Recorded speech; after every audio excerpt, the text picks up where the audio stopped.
Bonjour Florence, comment vas-tu? Bonjour Tracy, je vais bien et toi? Ça va bien, merci. J'avais trop hâte qu'on enregistre cet échange ensemble. Et justement, on s'était rencontrés dans le cadre de Live from the Heart. On avait fait une interview ensemble et tu m'avais tellement Mm. transportée par tes partages, par tout ce que tu avais en fait à apporter au monde. Et je trouve que tu dégages tellement, à la fois justement, on en parlait avant, une puissance et une douceur. Et là, voilà, je suis Mm. contente qu'on puisse échanger ensemble. Merci d'avoir accepté cette invitation. Merci beaucoup. Ça me touche beaucoup et vraiment merci de me donner l'opportunité de grandir encore un petit peu plus à tes côtés à travers cet échange. Je trouve ça très précieux et j'ai beaucoup d'admiration et de reconnaissance pour ce que tu proposes de partager et de porter comme espace. Donc, c'est avec une infinie gratitude que je commence cet échange avec toi. Merci, avec joie. Est-ce que tu veux bien te présenter pour les personnes qui ne te connaîtraient pas encore? Oui, alors volontiers. Écoute, moi, je m'appelle Florence, je viens du milieu de la santé conventionnelle. Donc, jusqu'en 2021, j'étais à la fois kinésithérapeute et ostéopathe. Et puis, j'avais plusieurs formations dans le domaine de la psychologie énergétique.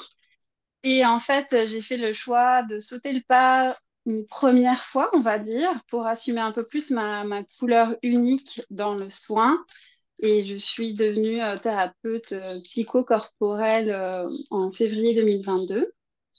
Et puis ensuite, j'ai sauté encore et je me suis tournée vers le milieu du coaching à partir de septembre 2022. Et aujourd'hui, je suis du coup coach et thérapeute et j'ai gardé en fait ces multiples casquettes pour me mettre au service du soin à plus large échelle, d'une autre façon. Et j'ai fait le choix en fait de contribuer à ce que les soignants réclament leur prospérité et leur épanouissement. Et du coup, aujourd'hui, j'aide les soignants qui veulent œuvrer autrement à impulser un changement professionnel qui soit positif, pérenne et qui soit aussi serein. Voilà. Waouh, magnifique. J'aime beaucoup le mot que tu as employé, j'ai sauté et j'ai encore sauté. Et tu sais, je le vois un peu comme des étapes, des niveaux où ben, je vais de plus en plus haut, de plus en plus loin et j'y vais, quoi. C'est ce côté, Oui, j'y vais. Bélier, on en parlait oui, juste avant. oui, c'est clair. Il y a une part chez moi qui est très fonceuse.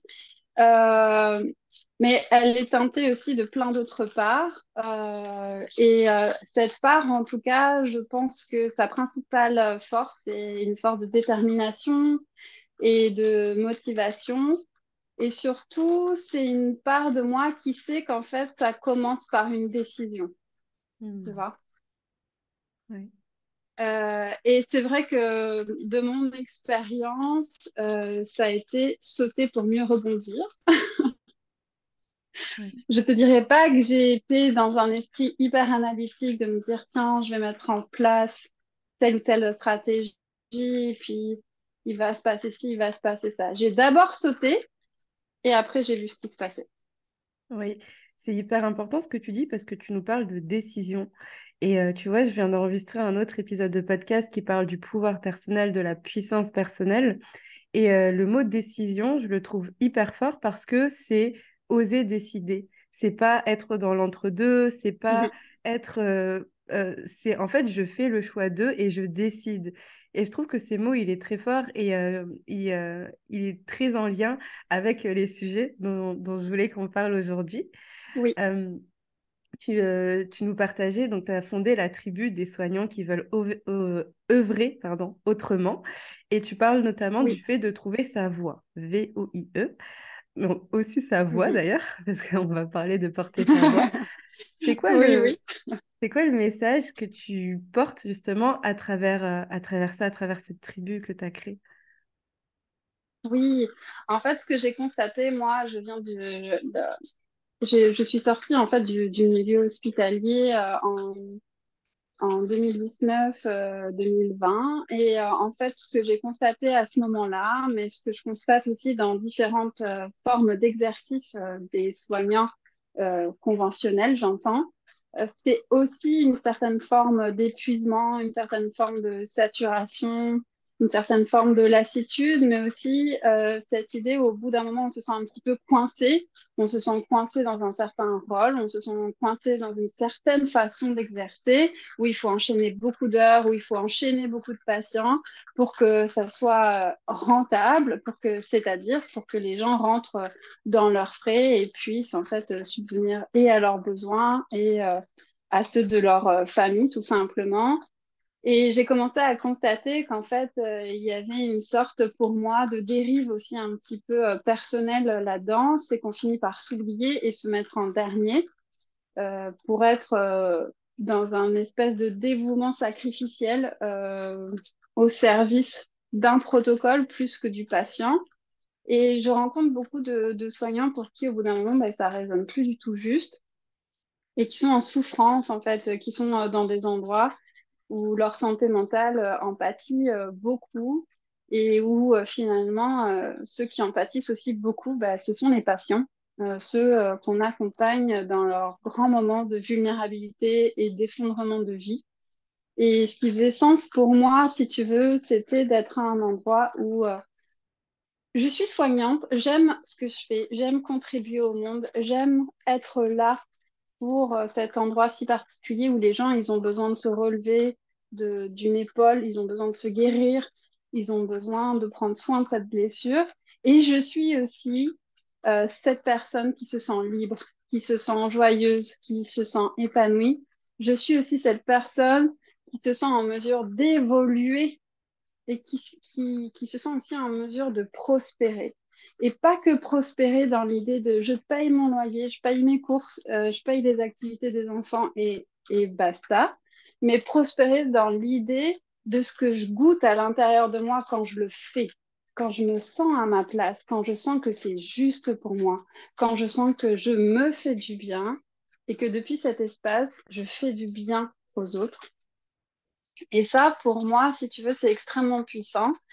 C'est quelque chose qui me porte beaucoup par amour pour soi et par amour pour le soin.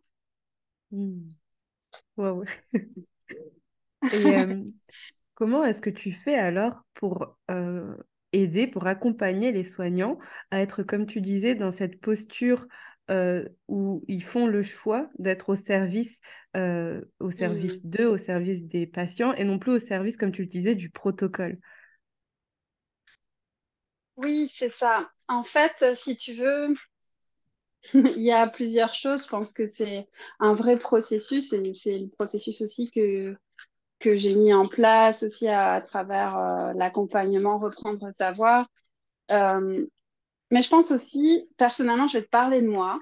Ce qui a fait sens aussi, c'est de me dire à un moment, mais en fait, si j'écoute pas mes valeurs profondes, si j'écoute pas ces valeurs intrinsèques de qui je suis vraiment et de là où ça sonne juste pour moi, il y a une part de moi qui va mourir et il y a une part de moi qui va s'éteindre.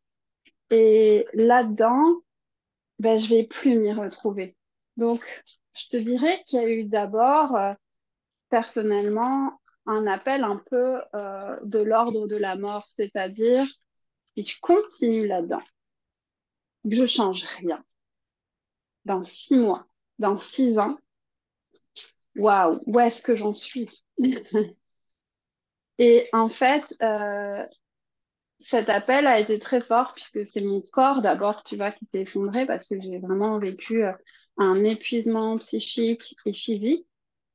Et petit à petit, cet appel de la mort s'est transformé en une décision d'amour pour moi. Et on le disait depuis tout à l'heure, cette décision, tu sais, c'est pas toujours maintenant je décide et je démissionne et j'arrête tout. Et je pense pas qu'on a besoin d'aller dans des choses incroyables comme ça. Et je pense pas qu'il y a besoin d'être auto-entrepreneur à succès pour se dire ça y est, je l'ai fait. Cette décision d'amour, c'est aussi se dire d'abord je décide et après je trouve les solutions à mettre en place pour ajuster et que ça me ressemble. Mais cette décision, elle ressemble à... Mais je le mérite en fait. Je le mérite. Je mérite d'être heureuse. Et je ne sais pas quelle forme ça va prendre. Et je ne sais pas quel chemin je vais marcher pour le créer. Mais cette décision, c'est, en fait, tu sais quoi? J'ai le droit. J'ai de la valeur. Je suis importante. Et ce que j'ai à offrir au monde est important. Et si l'idée m'a traversée, c'est qu'elle est importante à offrir au monde. Et que si elle m'a traversée, je suis capable. Je suis capable de la réaliser, tu vois. Ouais. Et du coup, je crois que ça s'est pas vraiment joué en termes de je sors du protocole et je me mets au service. Ça s'est joué dans des petites décisions internes, mais ça s'est joué quand même dans je me réaligne sur le fait que je me remets au centre. Je me remets au centre de mes priorités. Par contre, dans ta question, ce que j'entends aussi, et tu me dis si c'est juste pour toi, c'est que ça fait peur. Ouais. Ça fait peur de se dire, mince, c'est tout un monde qui est encadré, qui est encadrant, où j'ai pas trop à me poser de questions et où ça roule sur des rails. Et ces rails-là, ils sont quand même sécurisants. C'est Sécurisant et juste, enfermant, je dirais. ouais, Parce que c'est des rails sur lesquels tu ne peux pas déroger. Donc finalement, tu es un peu bloqué, c'est un genre de prison dorée.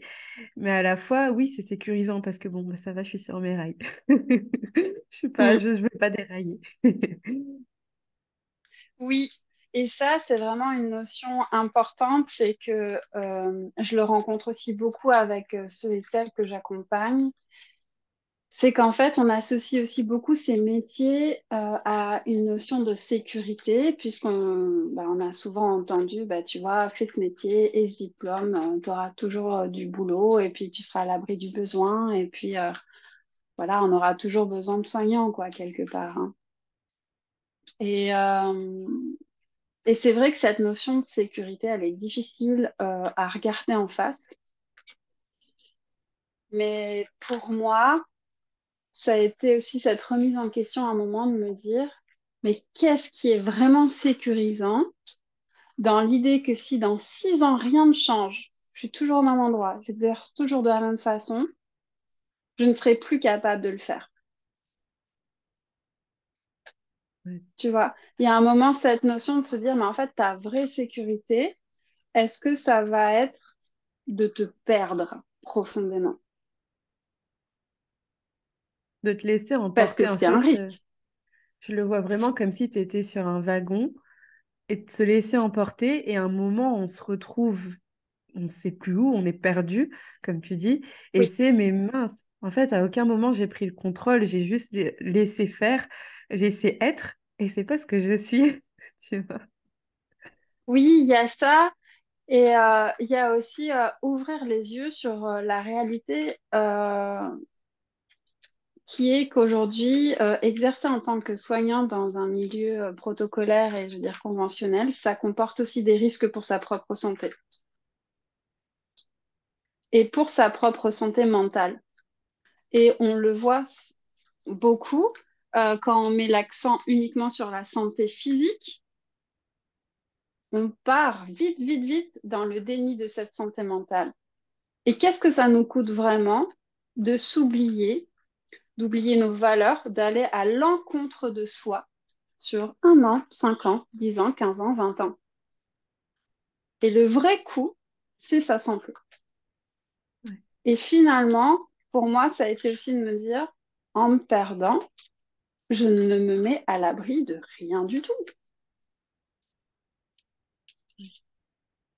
Tu vois, et ça a été un déclic pour moi important de me dire, bon, bah du coup, elle est reliée à quoi, cette sécurité? C'est quoi qui est vraiment sécuritaire, tu vois, là-dedans?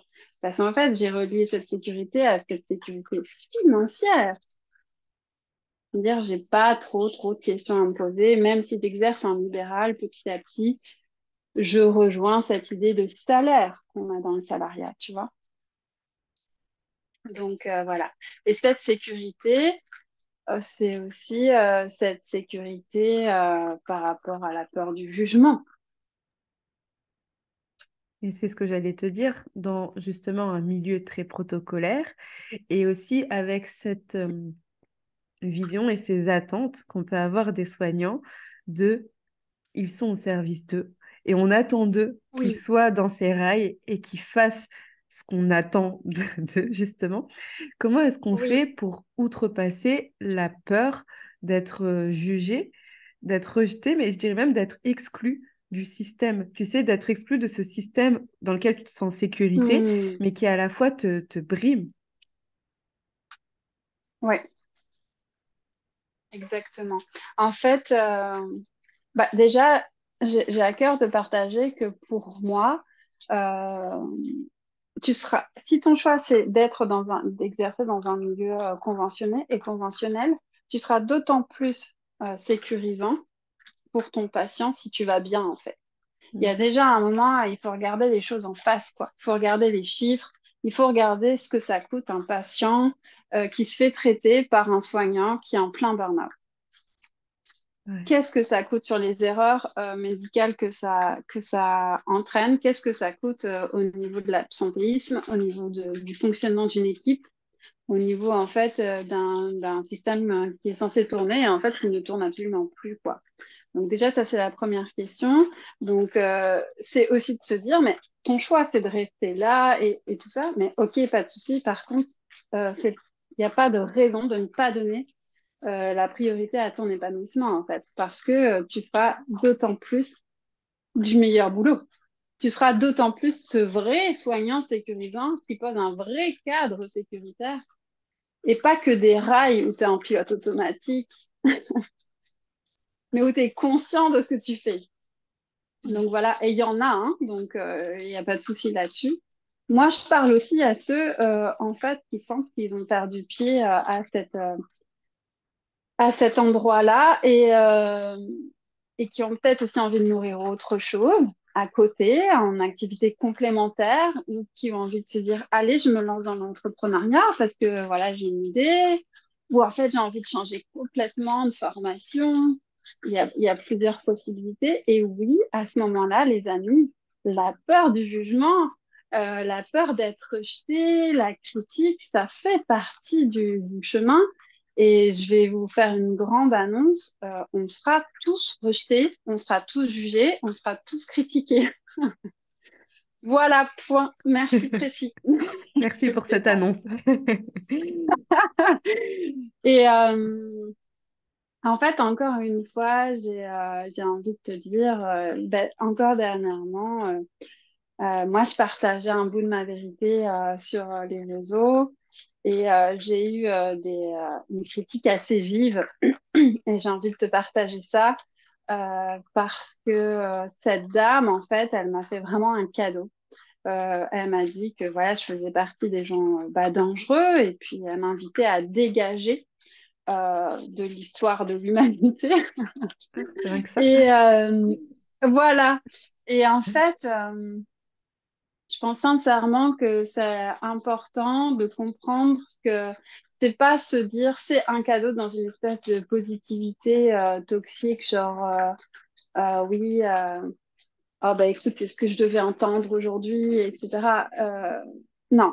Sans le processus intérieur où tu restes à tes côtés, où tu t'assois avec toi-même, où tu t'écoutes dans les différentes parts de toi, il n'y a pas de cadeau.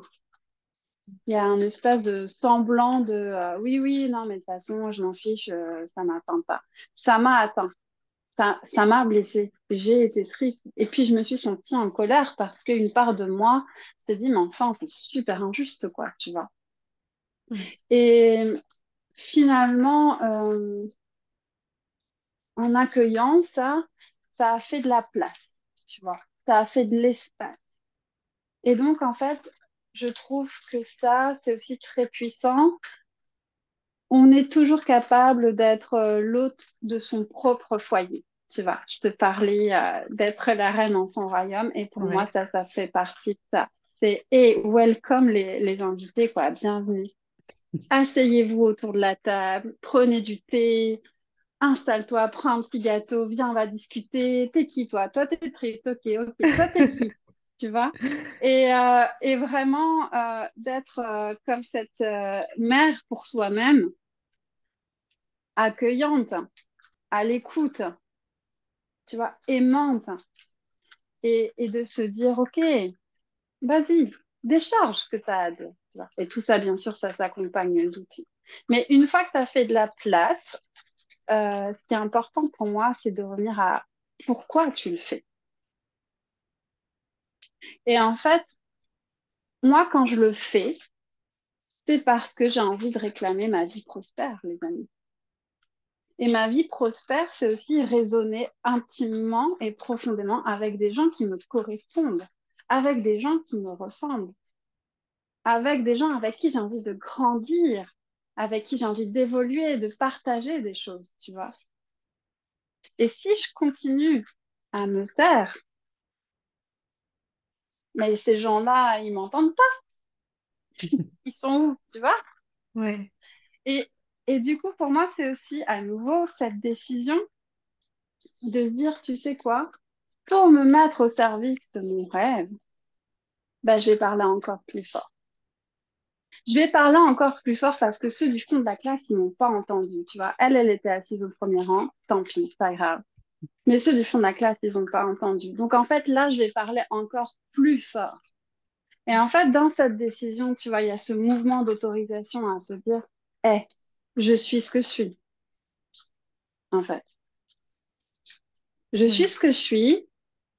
Et juste dans cet geste d'amour pour moi, pour mon envie d'évoluer, pour mon envie de m'explorer, pour mon envie de m'épanouir, eh ben, je vais prendre mon micro et puis je vais m'autoriser à y aller encore plus grand. Ouais. Et ça, tu vois, c'est quelque chose que je trouve que tu incarnes parfaitement bien et tu le partages beaucoup dans tout ce que tu partages, justement. C'est le fait de porter sa voix, VOIX, Mm. de reprendre son Oui. pouvoir, d'être la reine de son royaume, l'hôte de son foyer, comme tu disais. Et tu vois, ces différents sujets, et comme tu disais à l'instant, le fait de parler encore plus fort et que ceux du fond de la classe ne t'ont pas entendu, ben ça, c'est très euh, déconcertant, tu vois, déjà pour d'autres personnes. Mais pour toi, concrètement, quelles sont les ressources que tu viens puiser, qui ça te demande d'être pour oser euh, incarner ça? Mm.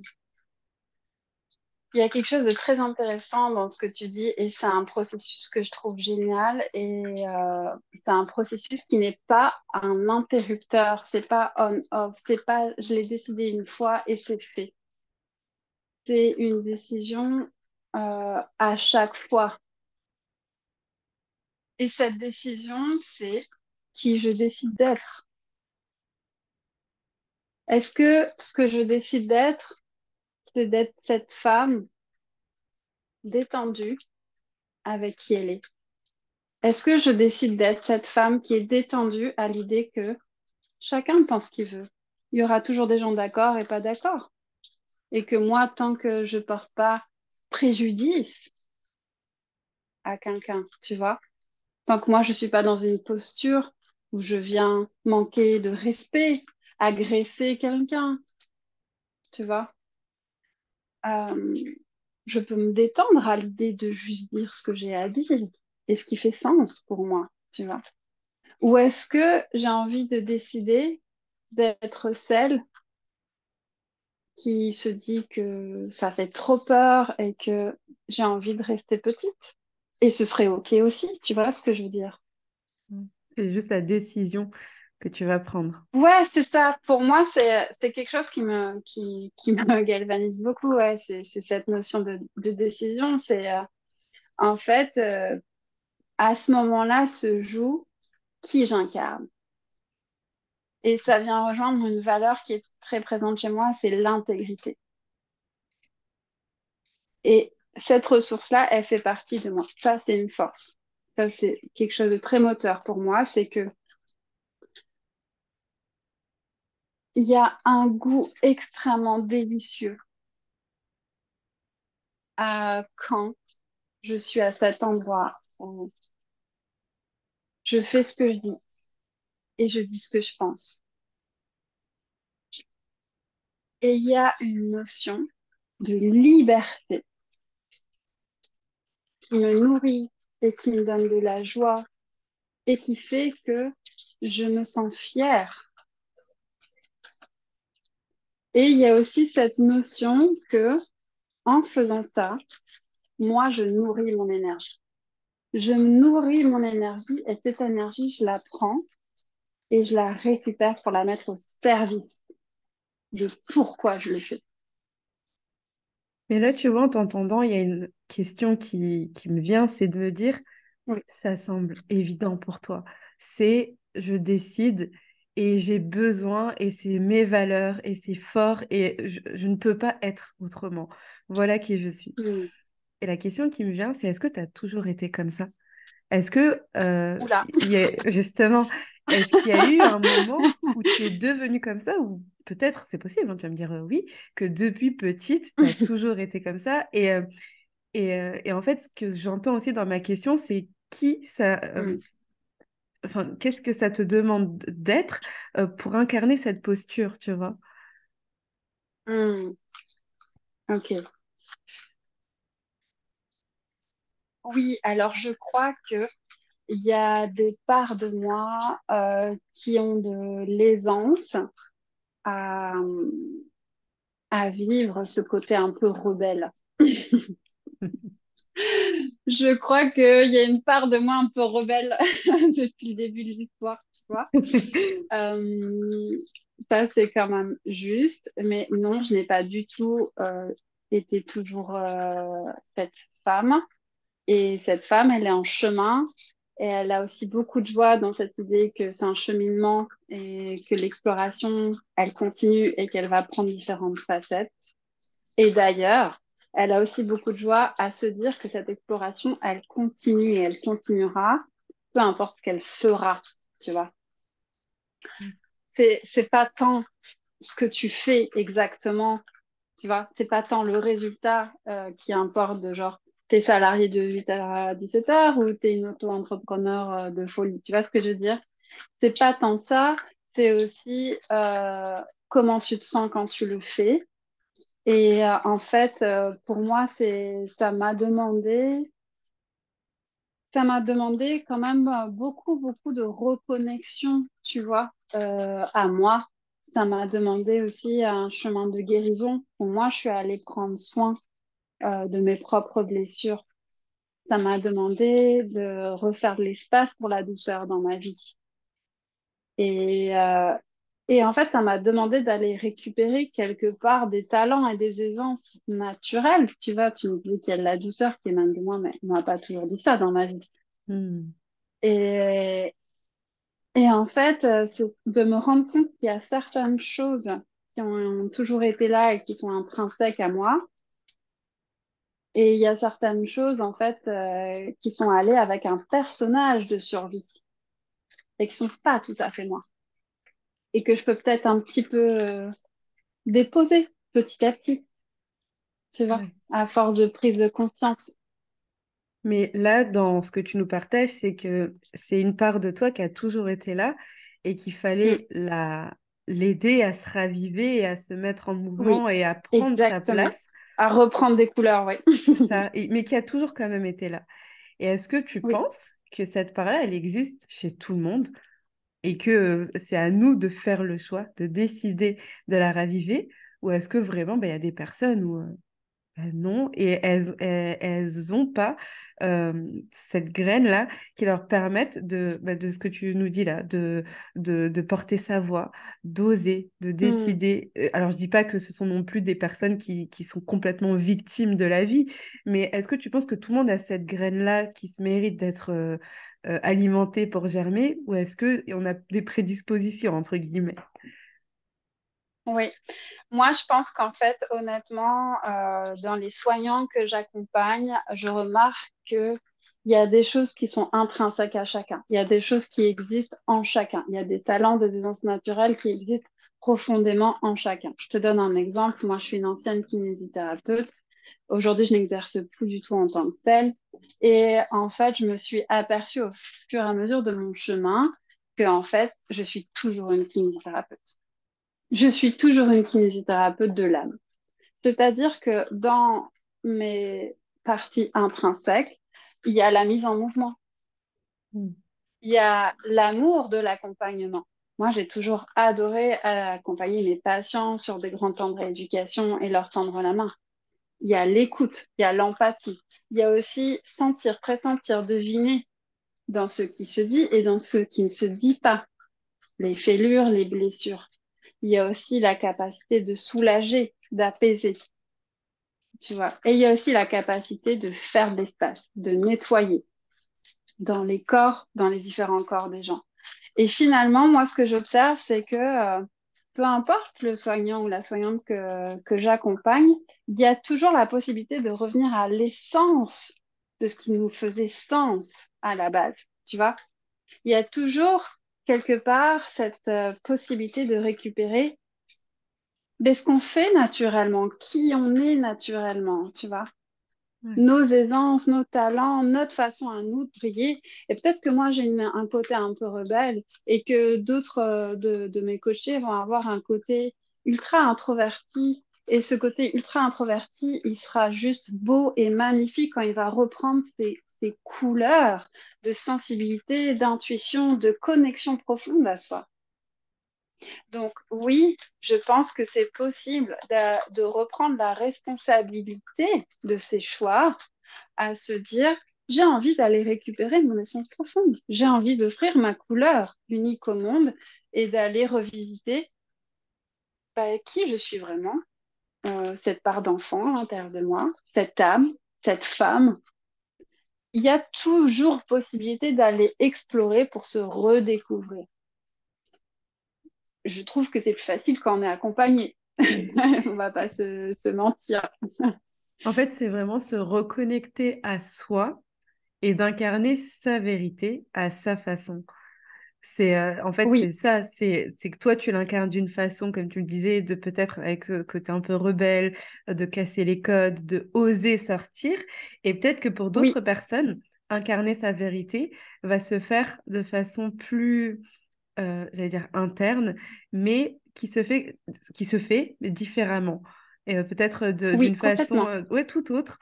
Et en fait, Oui, c'est ça, c'est juste incarner sa vérité, quel que soit notre style, en fait. Et c'est justement notre style exactement. qui fait partie de notre vérité. Oui, en fait, je pense en fait, la vie, je pense qu'elle est bien faite. On a naturellement beaucoup de joie à faire ce pourquoi on est doué, en fait. Et on n'a pas cette sensation de travailler, tu vois. Il n'y a pas cette notion de labeur, de lourdeur, qui va avec.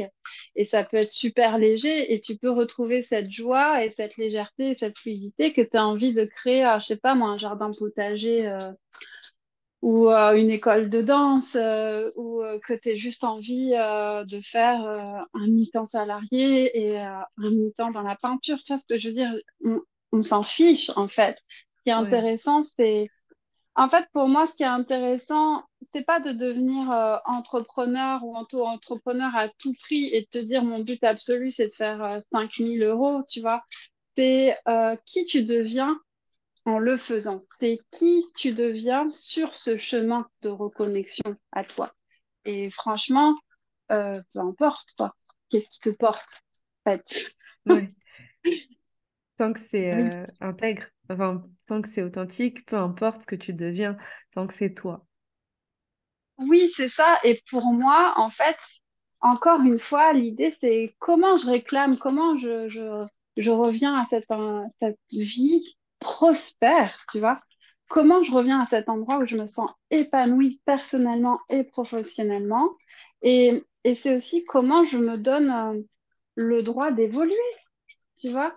Et Ouais, finalement, pour ça, juste avec ces outils qui sont incroyables, j'ai un véritable impact sur ma vie, sur le monde qui m'entoure, sur celui de mes proches, mais toujours aussi à une échelle plus ou moins grande. Et il n'y a pas besoin de te mettre en avant, de parler, d'aller dire ton message à tout va. Juste en étant qui tu es, en faisant ça, c'est incroyable. Bah, tu l'incarnes en fait. C'est qu'il y a des Mm. personnes qui n'ont même pas besoin de dire et tu sais, d'être au devant, au devant du front, tu sais, en disant allez, etc. Juste elles sont. Oui, Et le fait d'être et d'incarner ça, ça le, complètement. ça inspire. Là, j'ai quelque chose qui me vient, par exemple, on me dit, enfin, moi, j'ai ma valeur et liberté qui est très forte. Et tu sais, souvent, bah, Oui, je vais en parler, etc. Mais souvent, on me dit que, mais en fait, c'est même pas tant dans mes partages, c'est plus parce que je l'incarne.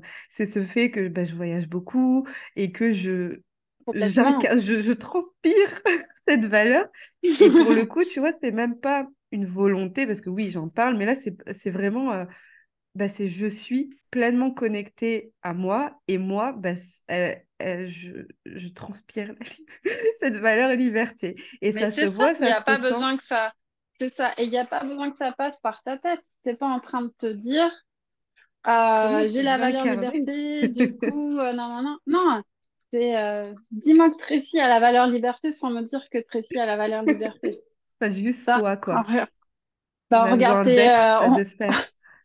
voilà, on regarde, on te regarde, et puis on le sait, on le sent. Et c'est exactement ça. Et pour moi, tu vois, c'est ce qu'on partage, je pense, aussi en commun. C'est ce chemin, cette notion de déconstruction, en fait. C'est Mm. un endroit où, en fait, c'est plus de la déformation que de la formation. Et quand Mm. tu es soignant et que tu as été dans un univers très conventionné et que on t'a donné le droit d'exercer parce que tu as fait telle formation et que tu as fait tel diplôme et que du coup tu as telle compétence et que tu dois pas déroger à aller plus loin que ta compétence pour que l'univers hospitalier fonctionne correctement, etc. C'est extrêmement, euh, ça peut être extrêmement angoissant de se dire, bah maintenant, vas-y, sois, Ouais. sois. Mais justement, pour toi, euh, Mhm. qu'est-ce que ça a changé pour toi de décider? Tu vois, dans ta vie, que ce soit personnelle ou même dans tes ressentis, dans la façon dont on te perçoit, peut-être ce qui est le plus fort dans ta perception, mais qu'est-ce que ça a changé pour toi concrètement d'incarner cette Florence bah, qui s'incarne justement? Carrément. C'est vrai que c'est pas toujours évident à décrire et c'est rigolo parce que je me posais cette question pas plus tard que ce matin. Je suis allée regarder le lever du soleil Mm. et je marchais et ma vie, elle est toujours pleine de challenges, tu vois. Et ce chemin entrepreneurial est plein de challenges. Et je suis toujours à des endroits où je viens revisiter des résistances et des envies d'aller me cacher sous une couette et ne rien faire, tu vois. Et en fait, je regardais ce ciel et c'est tout bête, mais j'avais l'impression que juste je le voyais pour de vrai, tu vois. J'avais Ouais. l'impression que je voyais encore plus ses couleurs, encore plus ses contours, que je me sentais encore plus en communion, en adéquation avec ce qui m'entoure. Et qu'en fait, peu importe toutes les galères que je peux vivre, ça a créé cet espace de paix à l'intérieur de moi, cet espace de confiance, de me dire, quoi qu'il arrive, c'est possible. Ouais. Et en fait, ça a tissé un lien extrêmement intime et personnel, en fait, avec moi. Et ça a créé cette capacité d'émerveillement. Ça a créé cette capacité à me dire, tu sais quoi, demain, je retourne au salariat. Peu importe où je suis, peu importe ce que je dois vivre, ça me donne l'affirmation, en fait, que je me lâcherai plus la main et que je ne perds plus en chemin, tu vois. Et en fait, quelque part, ça revient beaucoup à ne plus s'identifier à une seule façon de voir la vie, mais à toujours revenir pouvoir danser sur son regard avec soi, avec la vie. et, l'impact que ça a dans mes relations personnelles, c'est qu'il y a beaucoup plus d'espace à ce que les autres soient eux-mêmes. Bah oui, Et, et que, en fait, j'ai de la joie à apprendre à les connaître tout en respectant leur puissance personnelle. Et du coup, je pense que bah, ça crée des relations aussi intenses et belles à la fois. Et où finalement, bah, ce goût du merveilleux, c'est quelque chose qu'on comprend précieux et qu'on a goût à nourrir, tu vois. ouais, Donc, c'est vrai que c'est pas toujours facile, je dirais, à décrire, mais ce sentiment de détente et de sérénité et de se sentir capable et fier et de se dire, mince, j'ai de la valeur. Waouh, ça crée comme si il y avait quelque chose qui s'assoit à l'intérieur. Et je te dirais que ça me donne la sensation d'être à ma place, en oh, wow. fait. C'est très très beau ce que tu partages et ça donne envie et on a tous envie d'incarner qui on est juste pour ressentir ça. Donc si vous ne le Mais faites oui, pas et déjà, moi c'est je le suis moment. ravie. C'est ça. Mais oui, et je trouve qu'il y a besoin de ça. Et si j'ai un message aussi à dire, et je te remercie aussi pour ça, c'est que, mince, mais en fait, mais faites-le et invitez-nous à venir s'asseoir à côté de vous. Et si vous portez un espace, et s'il y a quelque chose qui fait sens pour vous, faites-nous signe que vous êtes là. Parce que, tu vois, c'est un goût très différent que les gens, ils viennent s'asseoir à côté de toi parce qu'il y avait de la lumière dans le chemin et ils se sont dit, ah tiens, attends, je vais aller lui prendre un verre d'eau, tu vois. Ouais. Plutôt que de se dire, oh la vache, elle est vraiment assise, elle se sent assise, elle a créé un feu, je vais aller boire une tisane avec elle, tu vois. Parce Mm. que je sais qu'elle porte cet espace. Et Mm. ce goût-là est incroyable et je trouve qu'on a besoin se faire signe les uns les autres, et se dire, eh oh, moi je suis par là, regarde, viens, j'ai créé cet espace-là, tu peux venir t'asseoir ici si tu es dans telle situation de ta vie, tu vois. Ouais. Donc, voilà, merci Waouh, de c'est le faire, beau. Christy. Merci. Et j'ai une dernière question à te poser. Donc, ce podcast s'appelle Oser briller. Et j'aimerais te demander qu'est-ce que tu aimerais dire à nos auditeurs pour oser, pour briller ou pour oser briller? Parce que j'ai Hmm, mis ER pour qu'on puisse employer sous toutes ses formes. ok. Alors, ce que j'ai envie de partager, c'est que si tu es dans un endroit d'obscurité dans ta vie, et que là, franchement, tu te sens pas du tout en train de briller. Hmm. Et que ça te semble même très compliqué de trouver de la lumière autour de toi. Euh, Il y a deux choses que j'aimerais te dire. On n'est jamais vraiment seul. Je suis sûre qu'il peut y avoir un feu pas loin de chez toi Hmm. et quelqu'un qui porte un espace qui pourrait contribuer pour toi. Et la deuxième chose, c'est que peut-être que si tu traverses ce temps d'obscurité, c'est vraiment pour retrouver ta propre lumière et reconnecter avec l'incroyable ressource lumineuse que tu es déjà sur cette terre en étant simplement toi-même. Donc voilà, tu n'es Waouh, pas seule. magnifique. Merci, merci beaucoup, Florence, pour tous tes partages. Cet épisode est magnifique. J'espère que beaucoup de personnes l'écouteront et je pense qu'on sera tous unanimes. Merci pour ça. Dis-moi où est-ce qu'on peut te retrouver et comment est-ce qu'on peut travailler avec toi? Merci beaucoup, Tracy. Ouais, c'est vraiment toujours une joie. Je sens toujours beaucoup d'alchimie dans nos partages, donc c'est très précieux. Alors, comment on peut me retrouver? On peut me retrouver sur les réseaux sociaux, sur Facebook et sur Instagram. Hein, voilà, Florence Hamon Coaching. Et puis, on peut travailler avec moi à travers l'accompagnement Reprendre sa voix. Voilà, qui est un accompagnement justement pour les soignants qui veulent œuvrer autrement. Et donc, voilà, très simple de me retrouver, de m'envoyer un message et de connecter pour voir si je peux contribuer pour vous. Merci beaucoup. Je mettrai tous les liens dans les notes du podcast. Merci Florence. Merci. Oh, Merci. waouh, quelle joie. Et À bientôt. À bientôt.